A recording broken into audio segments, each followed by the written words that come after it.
వైభవం, ఆ మహావైభవం,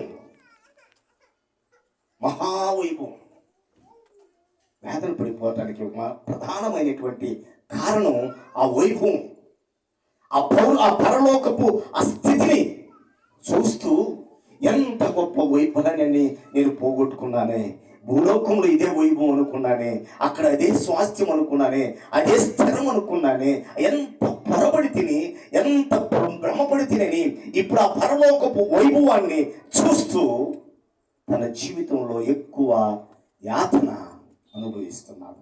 అంటే వీళ్ళారా ఇప్పుడు ఆ వైభవాన్ని చూసి భూలోకంలో ఎప్పుడు చేయనటువంటిది ఏమంటున్నాడంటే, అక్కడ భూలోకంలో 24వ వచనంలో, తండ్రి అబ్రహామా నా యందు కనికరపడి తన వేలు నీళ్ళలో నుంచి నా నాలుకను చల్లార్చుటకు లాజరును పంపుము, నేను ఈ అగ్ని జ్వాలలో యాతన పడుచున్నానని కేకలు వేసి చెప్పాను.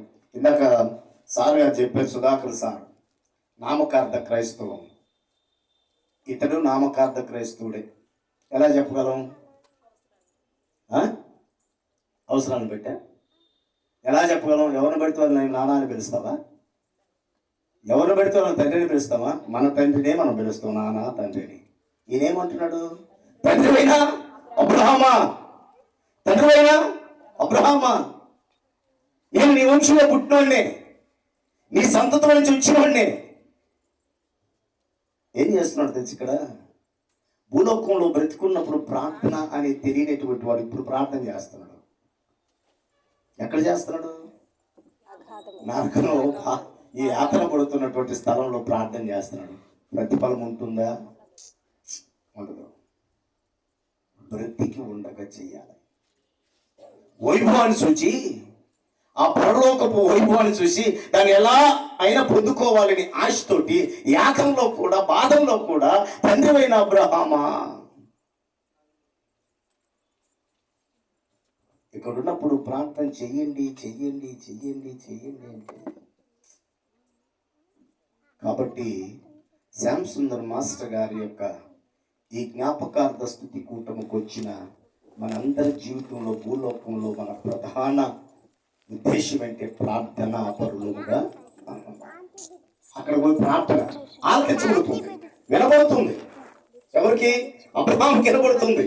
పెద్దమైన అబ్రహాము అని పిలిస్తే ప్రార్థన వినబడుతుంది, కానీ ప్రార్థనకు జవాబు లేదు, ప్రార్థనకు ప్రతిఫలము లేదు. బ్రతుకు ఉండగానే భూలోకంలో చేయాల్సింది నరకంలో చేయటం వల్ల ఉపయోగం లేదు. అక్కడ ఆయన ప్రార్థన చేస్తూ ఉన్నాడు.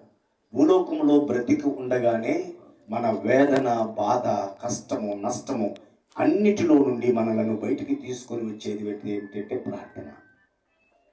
పరిశుద్ధ గ్రంథంలో ఒక రాజు కనపడతాడు, హిజ్కియా. ఇది నువ్వు మరణం కాబోతున్నావు, నీ ఇంటిని చక్కబెట్టుకో. అయ్యా, ఎంత యథార్థంగా బ్రతికానో నీకు తెలుసు కదా. హిజ్కియా ఆమెను కూడా అల్లా, ఆమెనని పోయే లోపల మళ్ళా ప్రవక్తకు వచ్చి నీకు దేవుడు 15 సంవత్సరాలు ఆయుష్ను ఇచ్చాడు. బ్రతికున్నప్పుడు చేసేది ప్రార్థనా జీవితం. మన క్రైస్తవ్యానికి ప్రాముఖ్యమైంది అనే సత్యాన్ని మనము గమనించాలి. ఇంకొక విషయం ఏమిటంటే 24వ వచనంలోనే ఆయన అంటాడు, తండ్రి అయిన అబ్రహామా నా యందు కనికరపడి. ఇప్పుడు జ్ఞాపకం వచ్చింది, కనికరము అనేది ఇప్పుడు జ్ఞాపకం వచ్చింది. ఈ లగ్జరీ లైఫ్ జీవించేటప్పుడు ఆ సౌఖ్యాన్ని, ఆ సుఖాన్ని, ఆ సౌందర్యాన్ని చూచి మురిచిపోయి తన్మయత్వం చెందుతున్నప్పుడు ఆ వాకిటెముడు ఒకడు బడి ఉన్నాడే, వాడు జ్ఞాపకం రాలి ఎప్పుడు ఈయనకి ఆయన పట్ల. అరే, ఆ కుక్కలు వేసేదేదో వాడు కూడా ఒక మొత్తేంద్రాని కనికరం ఎప్పుడు రాలా. ఇప్పుడు ఏడ కనికరం చూపించినటువంటి వాడు అక్కడికి వెళ్ళి నాకు కనికరం కావాలని అడుగుతున్నాడు.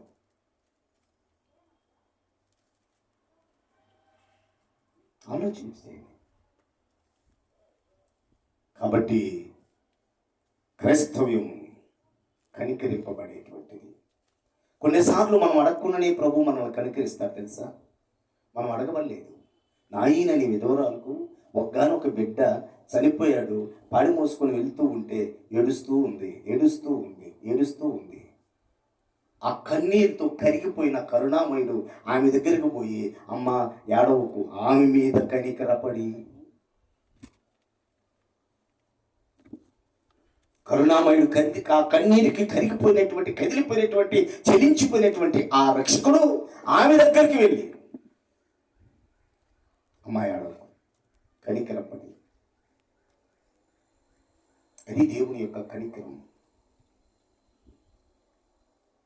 కనికరము అనేది మనము భూమి మీద ఉండగానే చూపించేటువంటిది అనే సత్యాన్ని మనము గ్రహించాలని ప్రభు పేరట మనం చేస్తూ ఉన్నాం. చూడండి, ఆ వచనంలోనే మనం చూస్తే 24వ వచనంలో ఏమంటారు, నా యందు కనికరపడి తన వేలుకొన నీళ్ళలో ముంచి నా నాలుకను చల్లార్చుటకు లాజరును పంపుము, నేను ఈ అగ్ని జ్వాలల్లో యాతన పడుచున్నానని కేకలు వేసి చెప్పాను. అంటే ఈ వచనం మనకి ఏం తెలియపరుస్తుందంటే, అయ్యా, భూలోకంలో ఈ కనికరాన్ని నేను చూపించలేదు, భూలోకంలో నేను ప్రార్థించలేదు, భూలోకంలో నేను విశ్వసించలేదు, నమ్మలేదు. నీ సంతతిలో నుంచి వచ్చిన వాడిని, అబ్రహాము సంతతి నాది కూడా, కాబట్టి అబ్రహాము తండ్రినైనా అబ్రహామా అని పిలుస్తున్నాను. ఇప్పుడు పశ్చాత్తాపడుతున్నాడు. ఎక్కడ? అక్కడ పశ్చాత్తాపడటం కాదు. భూలోకంలో ఉండగానే, దేవా పాపినైన నన్ను కరుణించు, దేవా పాపినైన నన్ను కరుణించు. శిలువలో వేలాడుతున్నాడు ప్రభు. ఆ పక్కన ఒకడు, ఈ పక్కన వేలాడుతున్నాడు. ఒకడు గ్రహించాడు, ఈయన రాజు అని, ఈయన పాలకుడు అని, ఈయనకు ఒక రాజ్యం ఉందని, ఈయన సర్వోన్నతులని గ్రహించినటువంటి ఒక దొంగ అన్నాడు, నీవు నీ రాజ్యంలోనికి వచ్చినప్పుడు నన్ను ఏమైనా జ్ఞాపకం చేసుకోగలవా అన్నాడు. పశ్చాత్తాపడ్డాడు. బ్రతికుండగానే నేడు నీవు నాతో కూడా పశ్చాత్తం. పాపిని కరుణించయ్యా, పాపిని. ఈరోజు దైవ సేవకులు కూడా చెప్పారు. అందుకే గత వారం, అంతకుముందు వారం మా సంఘంలో కూడా ప్రశ్న అడిగా, ధర్మశాస్త్రం అనుసరించడం మేలా, కృపను అనుసరించడం మేలంటే మా సంఘస్థులందరూ కూడా కృపను అనుసరించడం మేలన్నారు.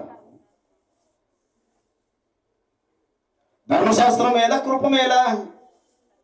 అనుసరించడానికి ధర్మశాస్త్రమే మేలు. పంటికి పోండి, వాడు దెబ్బ కొడతాం, ఓ దెబ్బ కొట్టచ్చు.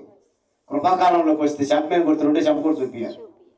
వ్యభిచారం చేస్తే పాపం ధర్మశాస్త్రంలో, కృపాకాలంలో చూపుతో చూస్తేనే పాపం. ఇక్కడ మనం ఇప్పుడు అనుకుంటాం కృపాయుగంలో ఉన్నాం, కానీ ఈ కృపాయుగంలో బ్రతకటమే చాలా ప్రాముఖ్యము. పేరుకు కృపాయుగం చెప్పుకుంటున్నాం, కానీ కృపాయుగంలో ధర్మశాస్త్రం కంటే కఠినమైనటువంటి యుగము అనే సంగతి మర్చిపోతున్నాం మనం. ఇక్కడ బ్రతికి ఉండగానే పశ్చాత్తాపడాలి. అక్కడ పశ్చాత్తాపడితే ఉపయోగం ఏమిటి? ఇప్పుడు మనం అందరం కూడా శ్యామ్ సుందరం మాస్టర్ గారిని జ్ఞాపకం చేసుకుంటున్నాం. ఎందుకంటే ప్రకటన గ్రంథంలో ప్రభు అంటాడు 14వ వచనంలో, ఇప్పటి నుండి ప్రభువునందు మృతులైన మృతులు ధన్యులు అని.